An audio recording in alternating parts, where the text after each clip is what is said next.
The bite marks were purple against her pale skin, teeth impressions deep enough to tell a story no woman should have to live.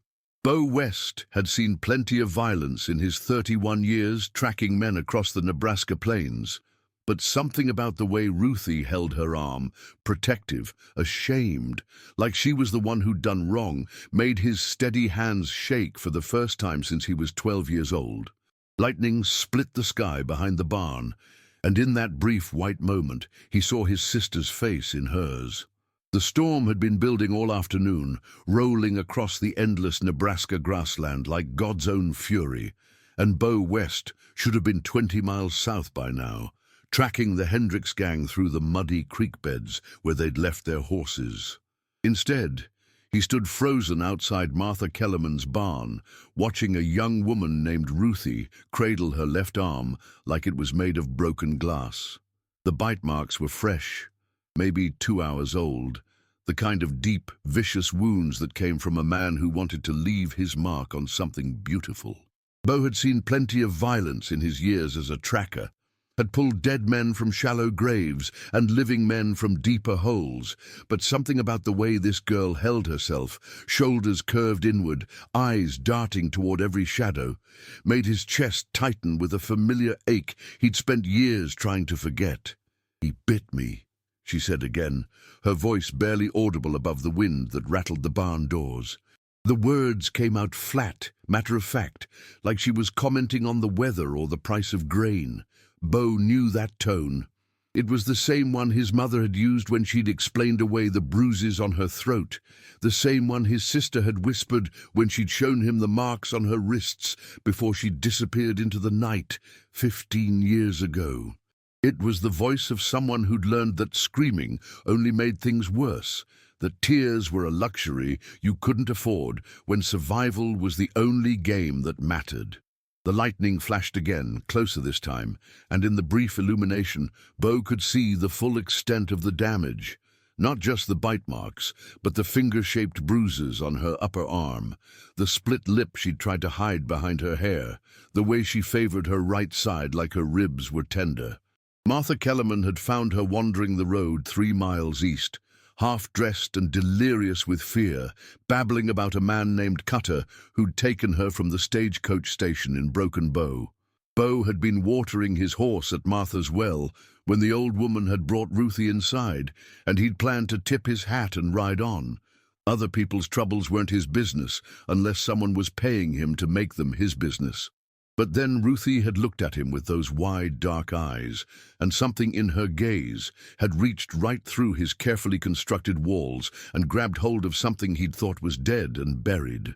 She reminded him of Sarah, not in looks, but in the way she held her pain, like a secret she was ashamed to carry.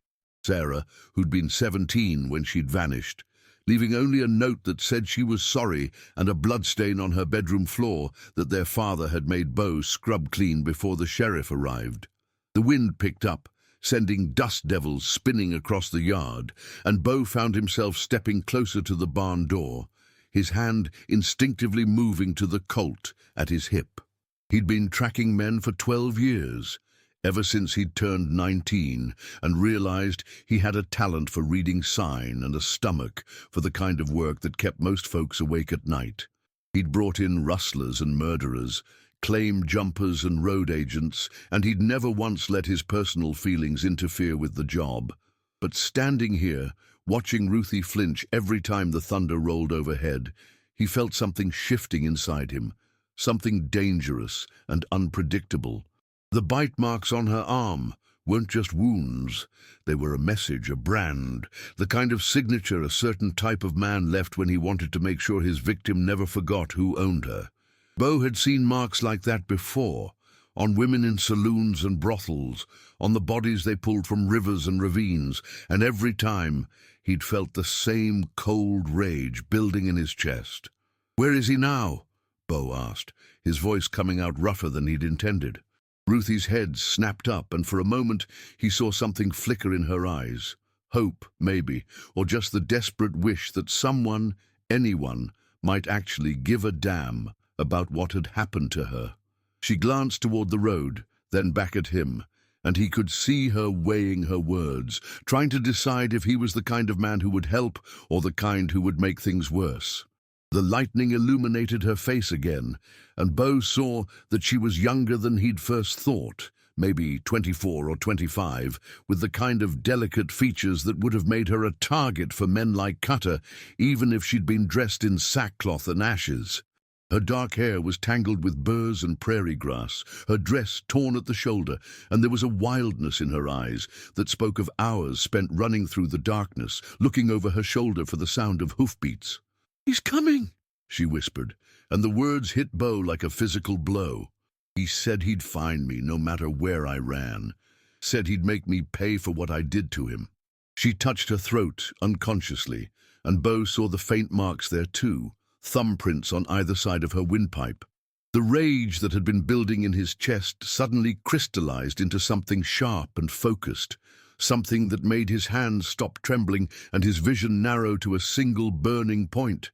He'd spent years hunting other men's demons, tracking down the monsters that haunted other people's nightmares. But this felt different. This felt personal. And as the first fat raindrops began to fall from the storm-dark sky, Bo West made a decision that would change everything. The rain started as a whisper against the barn roof, then built to a steady drumming that seemed to echo the rhythm of Bo's heartbeat as he studied the bite marks on Ruthie's arm. Each tooth impression was distinct, deep enough to have drawn blood, arranged in a perfect crescent that spoke of deliberate cruelty rather than passion or desperation. Bo had tracked enough predators to know the difference. This wasn't the mark of a man who'd lost control, but of one who'd taken his time, who'd wanted to savor the fear in his victim's eyes. The thought made something cold and deadly settle in Bo's stomach, the same feeling he'd had the morning he'd found Sarah's blood-stained dress hanging from a cottonwood tree 20 miles from home. He'd been too young then, too green, too willing to believe the sheriff's lies about runaways and wild Indians. But he wasn't young anymore, and he'd learned to read the signs that other men missed or chose to ignore. "Tell me about Cutter," Bo said, settling onto an overturned crate so he wouldn't tower over her. Ruthie's eyes darted to his face, then away, and he could see her struggling with the decision to trust him. The rain was coming harder now, turning the dust in the yard to mud, and the sound seemed to give her courage, as if the storm could wash away the shame that clung to her like smoke. She told him about the stagecoach station in Broken Bow, how she'd been waiting for the morning coach to North Platte when Cutter had approached her, all smiles and gentlemanly manners.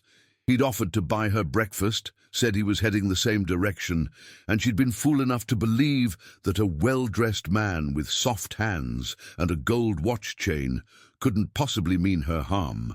The story spilled out of her in broken pieces, how he'd drugged her coffee, how she'd woken up in a cabin somewhere in the hills, how he'd kept her for 3 days before she'd managed to escape while he was sleeping off a bottle of whiskey. The details came slowly, painfully, each one adding another layer to the picture Bo was building in his mind. Cutter wasn't his real name. She'd heard him talking to someone through the cabin window, someone who'd called him Dalton. He had a scar on his left hand from a knife fight, a gold tooth that caught the light when he smiled, and a way of speaking that suggested education and breeding, the kind of man who could walk into any respectable establishment and be welcomed with open arms. But beneath the civilized veneer was something rotten, something that fed on fear and pain and the helplessness of those weaker than himself. He'd told her stories while he'd hurt her, tales of other women he'd taken, other lives he'd destroyed, and Ruthie had understood that she was just the latest in a long line of victims. The bite marks were his signature, his way of marking his territory, and he'd promised her that no matter how far she ran, he'd always be able to find her by the scent of her fear. Bo listened without interrupting, his hands steady now, his mind cataloguing every detail that might help him track this monster down. He'd heard stories like this before, whispered in saloons and brothels, tales of men who preyed on traveling women, who used their respectability as camouflage for their darker appetites. Most folks preferred not to think about such things, preferred to believe that evil wore a recognizable face and announced itself with obvious signs. But Bo had learned better. He'd learned that the worst monsters were often the ones who looked most like everyone else, who could sit in church on Sunday morning and plan their next atrocity during the sermon. The rain drummed against the barn walls, and somewhere in the distance, thunder rolled across the plains like the sound of approaching cavalry. Bo found himself thinking of Sarah again, wondering if she'd sat in a similar barn somewhere, telling her story to someone who might have helped if they'd only had the courage to act. "He's got a place," Ruthie continued, her voice growing stronger as she spoke. "Not the cabin where he kept me, but somewhere else. He talked about it when he thought I was unconscious. A house in town, respectable-like, where he keeps his trophies." The word sent a chill down Bo's spine, and he leaned forward, his attention sharpening. Trophies meant other victims, other women who'd crossed Cutter's path and paid the price for his twisted appetites. It meant this wasn't an isolated incident, but part of a pattern, a hunting ground that stretched across the territory like a spider's web. Bo had seen enough of human nature to know that men like Cutter didn't stop on their own. They escalated, grew bolder, took greater risks until someone finally stopped them. The question was whether that someone would be the law, with its slow wheels and political considerations, or someone like Bo, who understood that sometimes justice wore a gun belt and rode alone. The storm was reaching its peak now, lightning splitting the sky every few seconds, illuminating the barn in stark white flashes that made everything look like a photograph. In one of those brief moments of clarity, Bo saw Ruthie's face clearly for the first time since she'd started talking, and what he saw there made his chest tighten with recognition. It was the same expression Sarah had worn in those final weeks before she disappeared, a mixture of resignation and desperate hope, the look of someone who'd been broken but hadn't quite given up on the possibility of salvation. The bite marks on Ruthie's arm were already beginning to bruise, the edges turning purple and black, and Bo knew they would fade in time, but the scars they represented would last forever. Unless someone made sure that Cutter never had the chance to leave such marks again. "He's coming for me," Ruthie whispered, and the certainty in her voice cut through Bo like a blade. "He told me he always collects what belongs to him, and he marked me so he'd know me anywhere." She touched the bite marks unconsciously, and Bo saw her shudder, as if she could still feel Cutter's teeth against her skin. The rain was slowing now, settling into a steady patter that would last through the night, and Bo knew he had a choice to make. He could ride away, continue tracking the Hendricks gang, collect his fee, and move on to the next job. Or he could stay and face the demons that had been chasing him for 15 years. The smart choice was obvious. Other people's troubles weren't his responsibility, and getting involved would only complicate his life in ways he couldn't afford. But as he looked at Ruthie's bruised arm and haunted eyes, Bo West realized that sometimes the smart choice and the right choice were two entirely different things. The barn creaked in the wind like old bones settling, and Bo found himself studying the way Ruthie held her injured arm against her ribs, protective and careful. She hadn't spoken since her confession, but her eyes tracked every shadow that moved beyond the doorway, every sound that whispered through the gaps in the weathered wood. He'd seen that look before, on wounded animals who knew the predator was still hunting. The coffee had gone cold in her hands, steam no longer rising from the tin cup, and Bo realized he'd been standing there for near 10 minutes without saying a word, his mind churning through possibilities like a mill wheel grinding grain. Lightning flickered again, closer now, and in that brief illumination, he saw the full extent of the bruising that disappeared beneath her torn sleeve. The marks were deliberate, methodical, not the random violence of a drunken rage, but something calculated and cruel. "How long?" he asked finally, his voice rougher than he intended. The question hung between them like smoke from a dying fire, and he watched her flinch as if the words themselves carried weight. She set the cup down with trembling fingers, the metal ringing against the wooden crate she'd been using as a table, and Bo saw how she measured each movement, each breath, as if sudden motion might shatter whatever fragile safety she'd found in this place. "How long has he been hurting you?" The words came easier the second time, though they tasted like ashes in his mouth. He'd asked similar questions before in other towns, other situations, but never when the answer mattered quite so much to him personally. The wind picked up outside, rattling the barn door against its frame, and Ruthie's eyes darted toward the sound before settling back on his face, with something that might have been trust beginning to bloom in their depths. 3 months, she whispered, and the admission seemed to cost her something vital, some piece of herself she'd been hoarding like a miser guards gold. Started small, a slap when supper was late, a shove when I spoke out of turn, but it got worse after he lost his job at the mill. Bo felt his jaw clench involuntarily, muscles tightening like a rope under strain, because he'd heard this story before in a dozen different variations, and it always ended the same way, unless someone intervened. The thunder rolled overhead now, no longer distant but immediate and threatening, and he found himself thinking of his sister Mary, how she'd tried to hide the bruises under powder and long sleeves until the day she couldn't hide them anymore. "He said I belonged to him," Ruthie continued, her voice gaining strength with each word. "Said no one else would ever want damaged goods like me. But tonight, when he came at me with that look in his eyes..."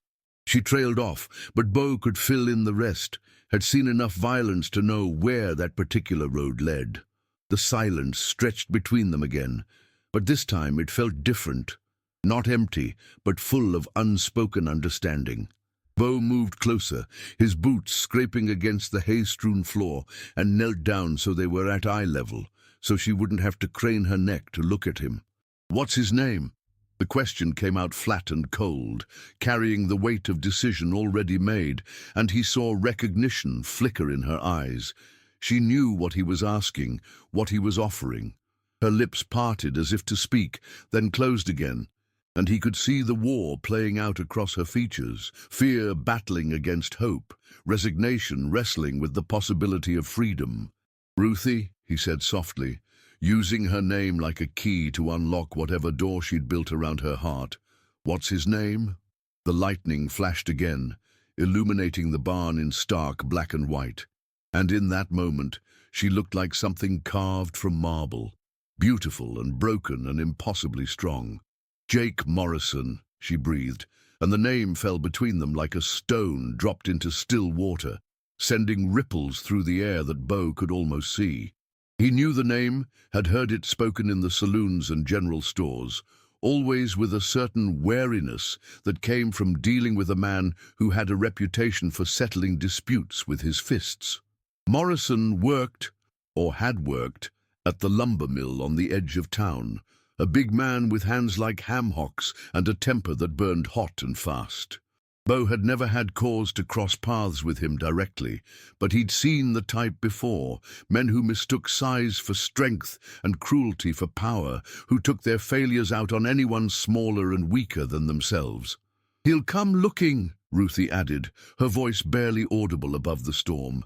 "He always comes looking when I run, says I can't hide from him, that he'll find me wherever I go."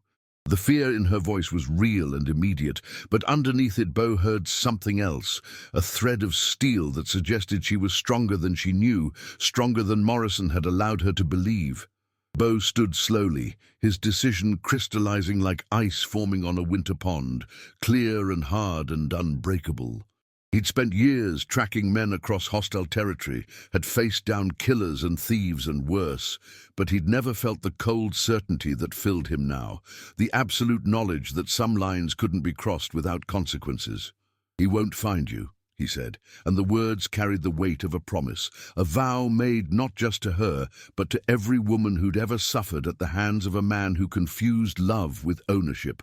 The thunder crashed overhead like the sound of judgment itself, and Bo West felt something shift inside him, some long dormant part of his soul awakening to a purpose he'd thought lost forever. Morrison would come looking, that much was certain. But when he did, he'd find more than he bargained for. He'd find a man who'd spent too many years watching good people suffer while bad men prospered, and who'd finally decided that some debts could only be paid in blood.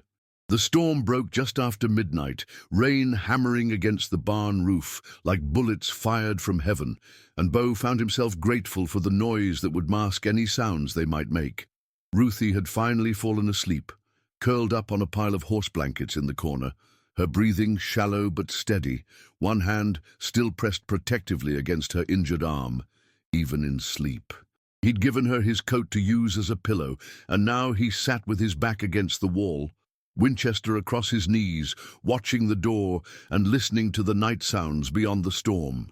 Every creak of settling wood, every shift in the wind made his hand drift toward his gun. Because he knew Morrison's type, they didn't wait for morning when their blood was up, didn't pause to consider consequences when their pride had been wounded. The rain would slow him down some, make tracking harder, but it wouldn't stop a man bent on reclaiming what he considered his property.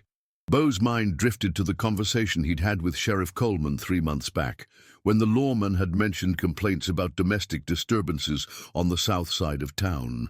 "Can't do much unless she presses charges," Coleman had said, with the weary resignation of a man who'd seen too much and could change too little. And they never do. Not until it's too late.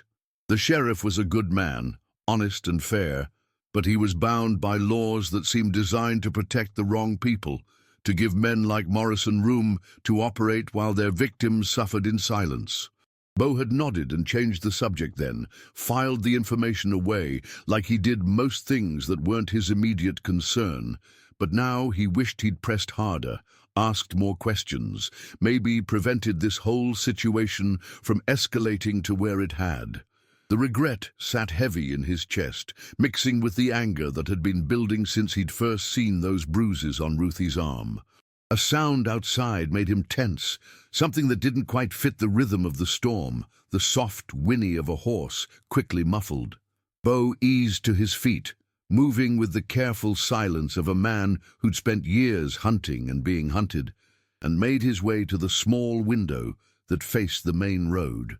Through the rain-streaked glass, he could see a figure on horseback, hunched against the weather, but unmistakably large, unmistakably purposeful in the way he sat his mount.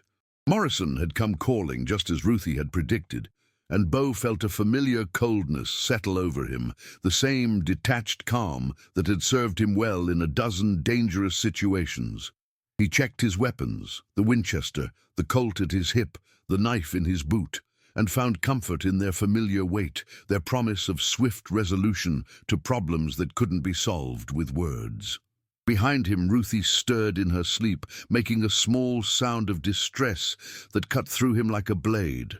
She was dreaming, probably reliving whatever had happened earlier that night, and Bo felt his resolve harden like steel cooling in a forge. He'd seen enough innocent people suffer, had stood by too many times when he should have acted, and he was done being a passive observer to other people's pain. Morrison was out there in the rain, probably working up his courage with whiskey and righteous indignation, telling himself that he was the wronged party in this situation, that he had every right to drag his woman back home and teach her the consequences of defiance. But Morrison had made one crucial miscalculation. He'd assumed that Ruthie was alone, that she had nowhere to turn and no one to protect her. He was about to learn how wrong he could be. The rider dismounted near the barn door, and Bo could hear him moving around outside, testing the latch, probably trying to decide whether to announce himself or simply break in and take what he'd come for. Bo made the decision for him, stepping to the door and throwing it open with enough force to send it crashing against the wall. Morrison stood there in the rain, water streaming from his hat brim, one hand raised to knock and the other resting on the butt of a pistol that had seen better days. He was bigger than Bo had expected, broad-shouldered and thick through the middle, with the kind of soft strength that came from years of manual labor and too much drinking. His face was flushed with alcohol and anger, small eyes glittering with the kind of mean intelligence that made him dangerous in close quarters but predictable at distance. "Where is she?" Morrison demanded, his voice slurred but determined, and Bo could smell the whiskey on his breath even through the rain. "Gone," Bo replied simply, stepping out into the storm and pulling the door closed behind him, cutting off Morrison's view of the interior. The rain soaked through his shirt immediately, cold and sharp against his skin, but he barely noticed, all his attention focused on the man in front of him.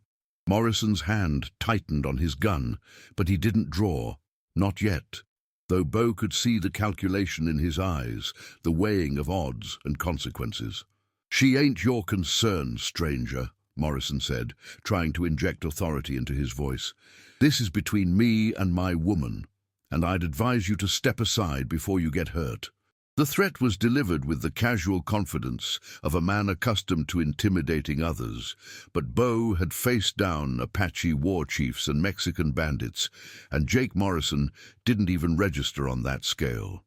The storm raged around them, lightning illuminating their faces in stark relief, and Bo West smiled, a cold, predatory expression that made Morrison take an involuntary step backward into the mud. The silence between the two men stretched taut as a bowstring, broken only by the relentless drumming of rain on the barn roof and the distant rumble of thunder rolling across the Nebraska plains. Morrison's hand hovered over his gun like a man testing the weight of his own courage, while Bo stood perfectly still, water streaming from his hair and clothes, his own weapon remaining untouched at his side. There was something almost ritualistic about the moment, two predators sizing each other up in the primal darkness, each waiting for the other to make the first move that would determine how this night ended. Bo had been in similar situations before, but never with quite so much personal investment in the outcome, never with someone sleeping behind him who represented everything good and innocent that men like Morrison sought to destroy.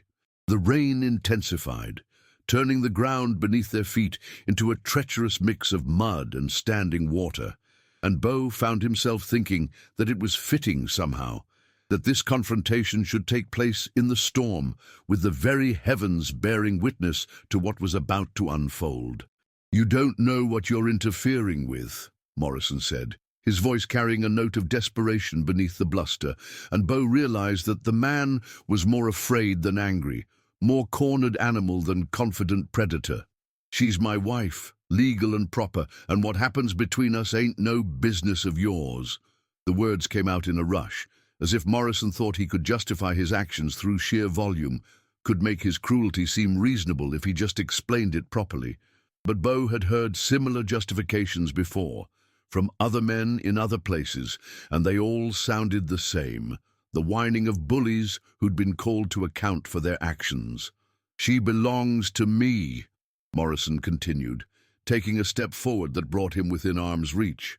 "And I got every right to take her home and teach her the error of her ways. Now step aside, or I'll go through you to get to her."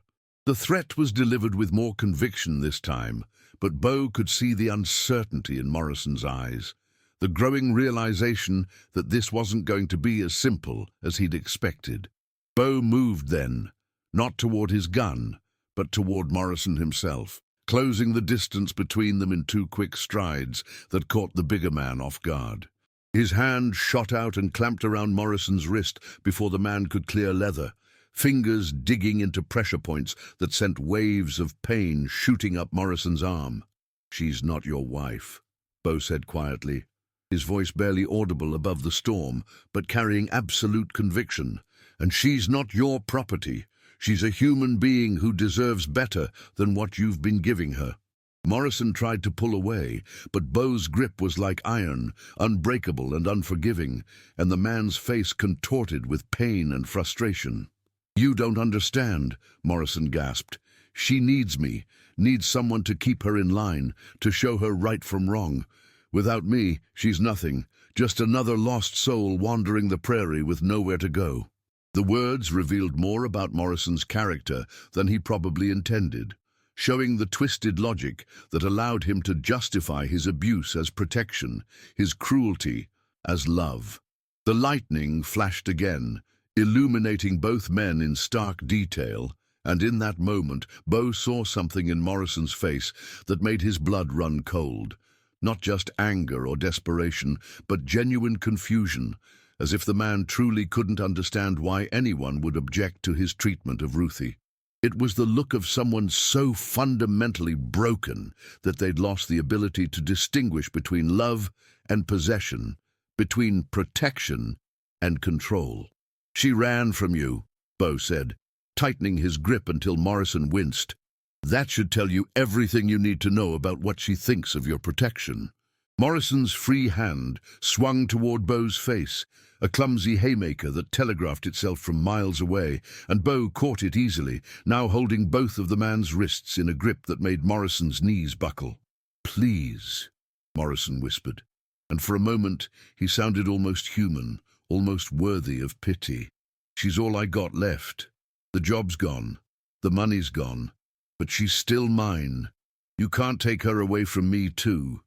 Bo felt something shift inside him then, not sympathy exactly, but a kind of weary recognition of the pathetic creature Morrison had become.